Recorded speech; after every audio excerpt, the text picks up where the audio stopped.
ஜெய் குருதேவ். நாம் மீண்டும் அஷ்டாவக்ரரோட கீதை சாராம்சத்தில் இணையிறதை நினச்சி ரொம்ப சந்தோஷத்தோட நம்ம அத்தியாயத்திற்குள்ளே போகலாம். சரியா?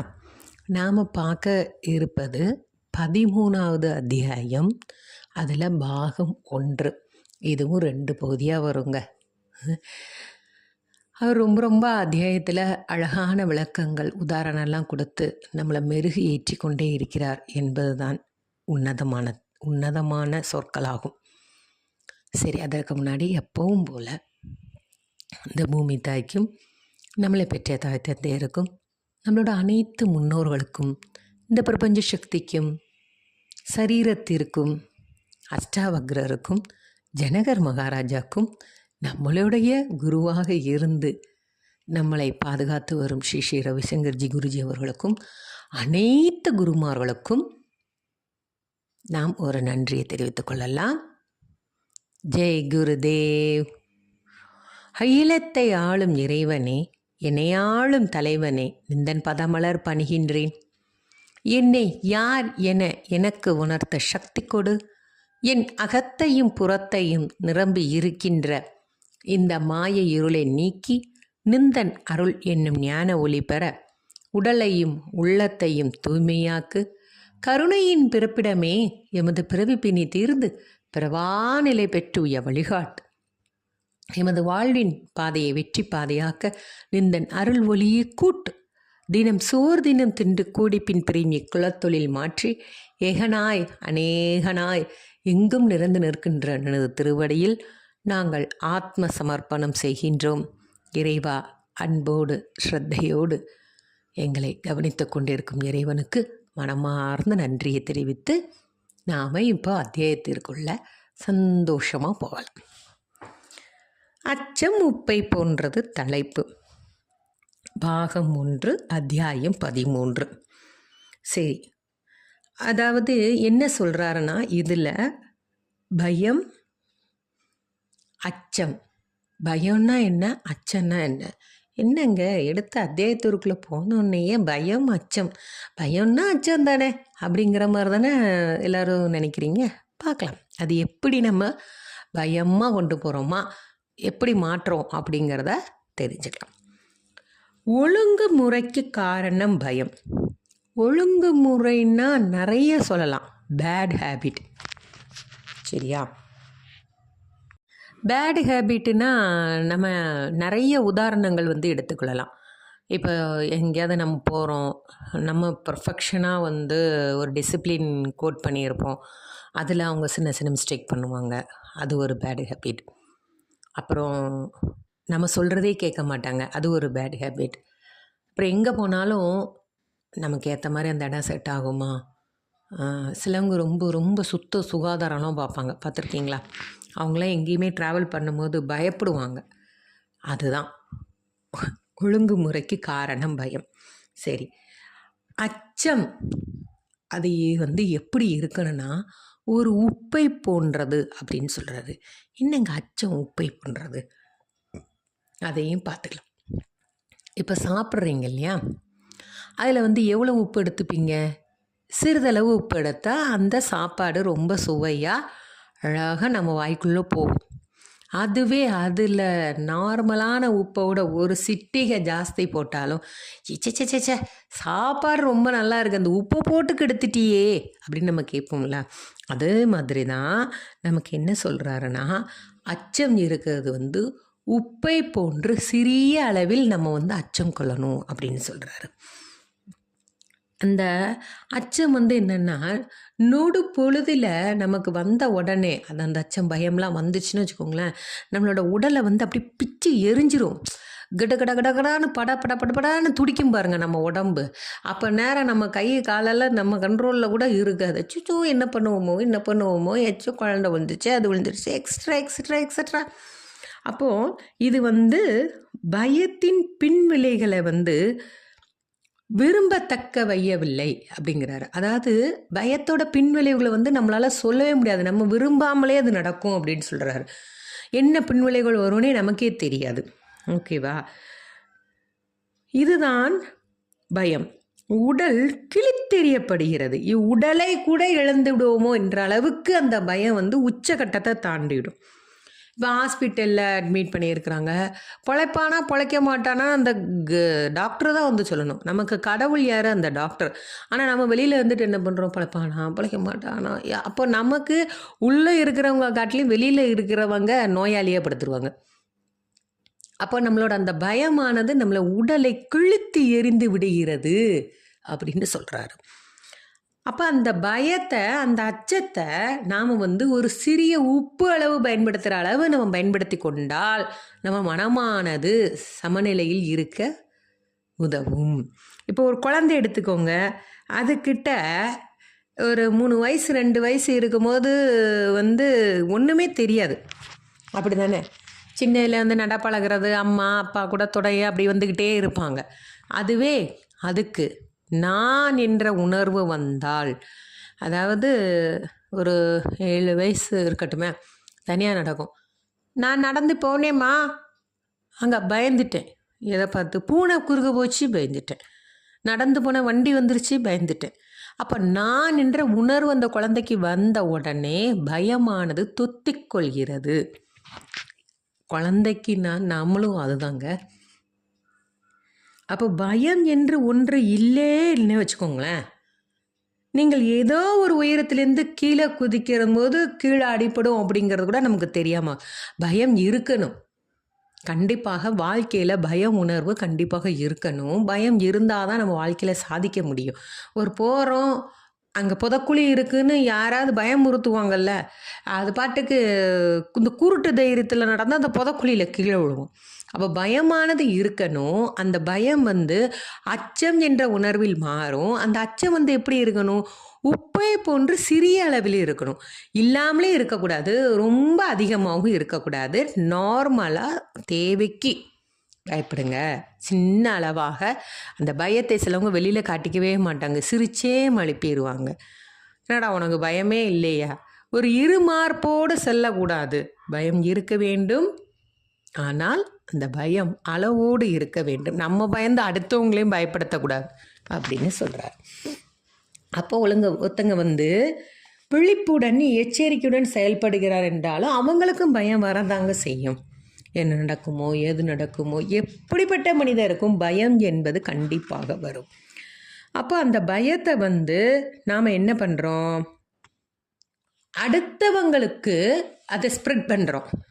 தனியாக ஒரு குரூப்பாக நடந்து போயிட்டுருக்கிறீங்க, திடீர்னு கரண்டு போயிடுச்சு. அதில் எல்லாருமே தைரியமாக இருப்பீங்க, இங்கேருந்து சொல்லிட்டு தான் போயிருப்பாங்க. அந்த இடத்துல வந்து சில இன்சிடெண்ட்லாம் நடக்கும், கொஞ்சம் கவனமாக இருங்க அப்படின்னு. உடனே அந்த இதைத்தான் ஞாபகத்தில் வச்சுப்போம். எக்ஸாமுக்கு போகும்போது இந்த கொஸ்டின் கேட்டால் நம்ம எப்படி எழுத போகிறோம் அப்படிங்கிற அந்த பயம் வந்து நம்மளை வந்து ஆட்கொள்ளக்கூடாது அப்படின்னு சொல்கிறாரு. அப்போது யாரை என்ன செய்கிறோம், பேசுகிறோம், அதை பற்றி கூட நாம் வந்து நினைக்கிறதே கிடையாது. யார் ஒருவரை அவமதிக்கிறார் என்று தெரியுமா? மிகவும் துக்கத்திலோ அல்லது மிகவும் மகிழ்ச்சி இல்லையோ அவர்கள் தான் வந்து அடுத்தவங்களை அவமதிப்பாங்க. நாமளே மகிழ்ச்சியாக இல்லை, நாமளே ஃபீலிங்கோடு இருக்கோம் அப்படின்னா அவங்க அடுத்தவங்களை கண்டிப்பாக மகிழ்ச்சியாக இருக்க விட மாட்டார்கள். இதுதான் உண்மை. ஏன்னா அவங்களுக்கு வந்து அந்த பயம் நம்ம அனுபவித்ததோட வேதனை வந்து அவங்கள ஆள் மனசில் இருந்து அது குரல் கேட்டுக்கிட்டே இருக்குது. அப்போ அடுத்தவங்களே அவங்கள வந்து அதே துக்கத்தில் நம்ம ஆளாக்குவோம் அப்படின்னு சொல்கிறாரு. சரி, அபயம் அப்படிங்கிற கேள்வி நம்ம பட்டிருக்கோம்ல. அபயம் என்னென்னா பயமற்ற அப்படின்னு. அது வந்து எங்கே வந்திருக்கு? நம்ம சத்சங்கத்தில் வந்திருக்கு பாருங்க. அபயம் அபயம் அம்மா அம்மா, அபயம் அபயம் அம்மா, என்னை ஆண்டு கொள்ளருள்வாய் தாயேழி தாபியே. அபயம்னா என்ன? பயமற்ற.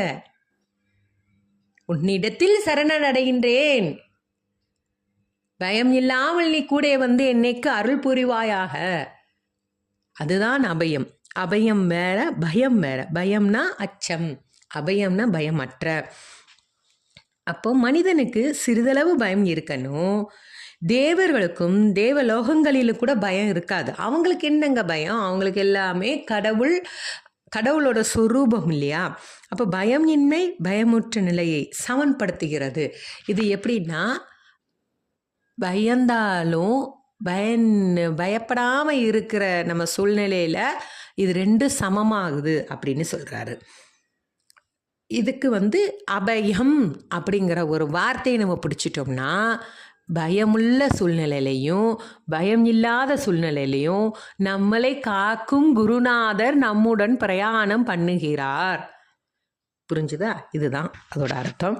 அப்போ பயங்களில் பலவிதம் இருக்குங்க. ஒன்று, நம்மளை உடலை பற்றி நினைப்பாங்க, நம்மளோட ஃபேஸோட ரியாக்ஷனை பற்றி நினைப்பாங்க. நடந்துட்டு போயிட்டு இருக்கிற போது ஒரு கும்பலில் ஒருத்தர் மட்டும் ஒல்லியாக இருந்தாங்கன்னா என்ன நினைப்பாங்க, நம்ம இந்த இடத்துல ஒரு கூனி குறுகி அந்த ஒரு பயம். அப்போ தன்னைத்தானே எத்தனை விதத்தில் நாம் பயத்துக்கு உள்ளாகிறோம். ட்ரெஸ்ஸு, ஃபேஸோட இந்த ஃபேஸோட ரியாக்ஷன், பேசும்போது வர சொற்களோட ரியாக்ஷன், முக பாவனை அப்படின்னு சொல்லுவாங்க தமிழில். அந்த பாவனை கொஞ்சம் மாறினா யாராவது நம்மளை சாதாரணமாக பார்ப்பாங்க, கோவத்தில் தான் பார்க்குறாங்களோ அப்படின்னு நமக்குள்ள ஒரு பயம். எக்ஸாம்பிளுக்கு நம்ம சைலன்ஸ் ப்ரோக்ராமே அட்டன் பண்ணோன்னு வச்சுக்கோங்களேன், பேசவே மாட்டோம். இருந்தாலும் நம்ம உட்காந்து ஏதாவது கடையில் டீ குடிக்கக்கூடாது, எதுவுமே செய்யக்கூடாது. ஆசிரமத்தில் போனவங்களுக்கு தெரியும். வேறு பழக்கப்பட்டவங்க என்ன பண்ணுவாங்க, போய் டீ குடிப்பாங்க. வேறு செக்ஷனில் உள்ளவங்க, இது வரைக்கும் பண்ணாதவங்க வந்திருப்பாங்கள்ல.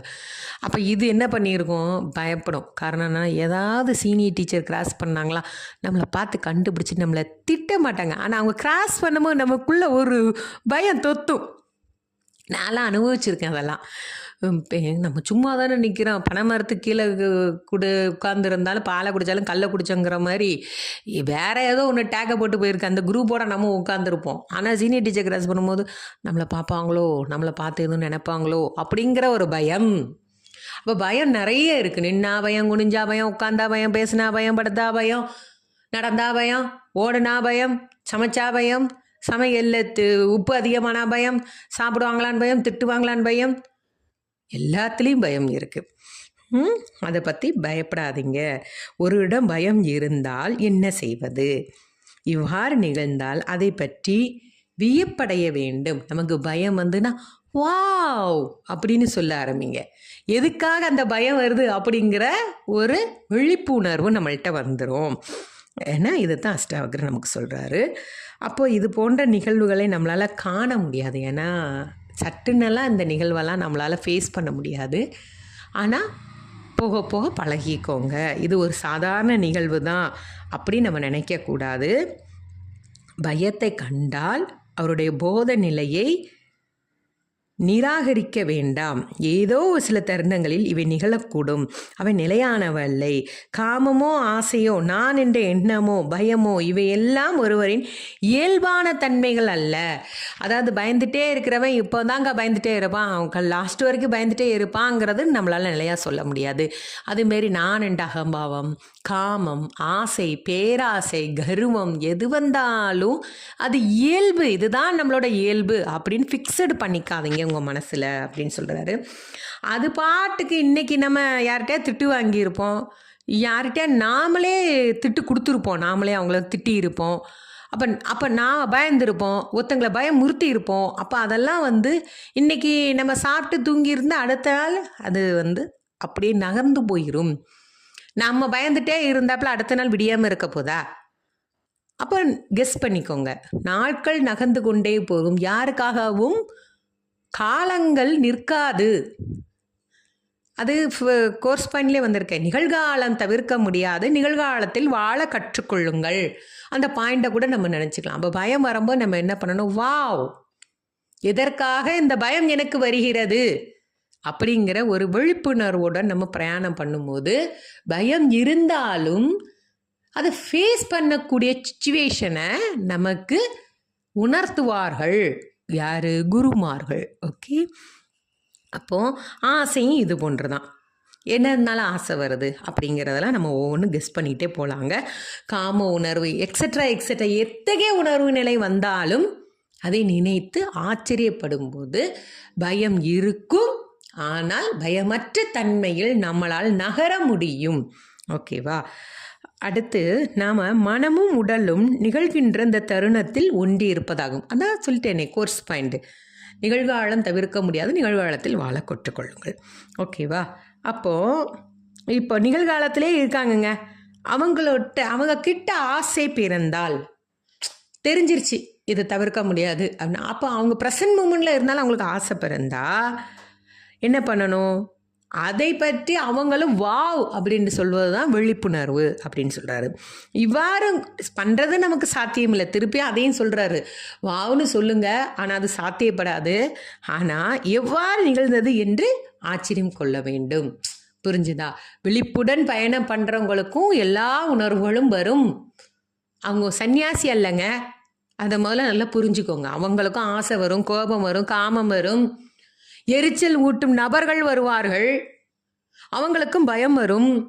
ஆனால் அவங்கள் அதை ஆச்சரியப்பட்டு கொண்டே போனால் ஃபேஸ் பண்ண முடியுமே தவிர அந்த பயத்தை முற்றிலும் அழிக்க முடியாது. பயம் இருந்தால் தான் நம்ம வாழ்க்கையில் வளர முடியும். அப்போ அஷ்டாவகர் தடையாக வரும் அனைத்தையும் நீக்கி விடுகிறார்.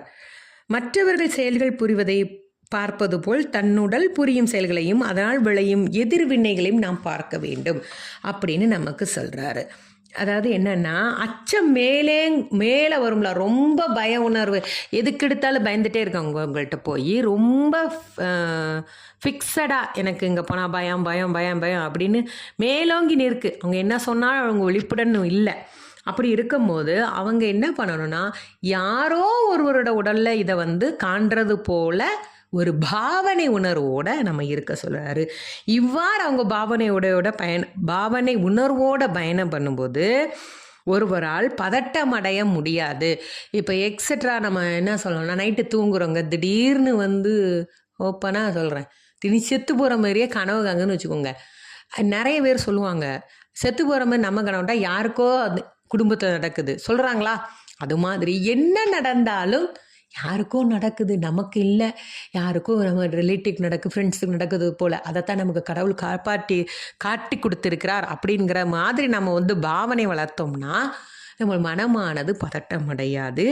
எல்லாவற்றையும், எந்த பிரச்சனை வந்தாலும், அங்கே பயமே வந்தாலும் எல்லாவற்றையும் கடந்து ராஜநடை போட்டு கம்பீரமாக நம்மளால் நடக்க முடியும் அப்படின்னு சொல்கிறாரு.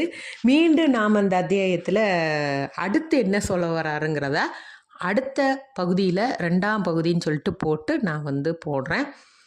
எனக்கு மேலும் மேலும் ஆதரவு கொடுத்து என்னை ஆசீர்வதித்து கொண்டு இருக்கும் அனைத்து உடன்பிறப்புகள், அதாவது சங்கசத்துவம் தான் நம்ம அதில் சொல்லுவாங்க. சங்கசத்துவம், ஐ பிலாங் டு யூ, நான் உங்களை சார்ந்தவள், நீங்கள் என்னை மேலும் மேலும் ஆசீர்வதித்து கொண்டே இருங்கள்.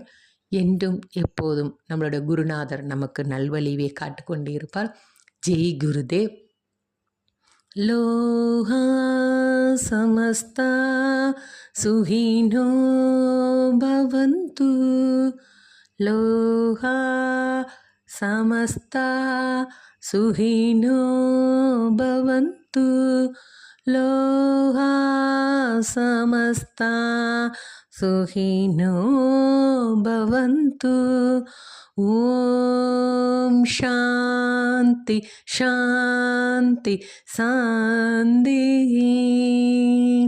ஜெய் ஜெய் ராதா ரமண ஹரி போல், ஜெய் ஜெய் ராதா ரமண ஹரி போல், ஜெய் ஜெய் ராதா ரமண ஹரி போல், ஜெய் ஜெய் ராதா ரமண ஹரி போல், ஜெய் ஜெய் ராதா ரமண ஹரி போல். குருவே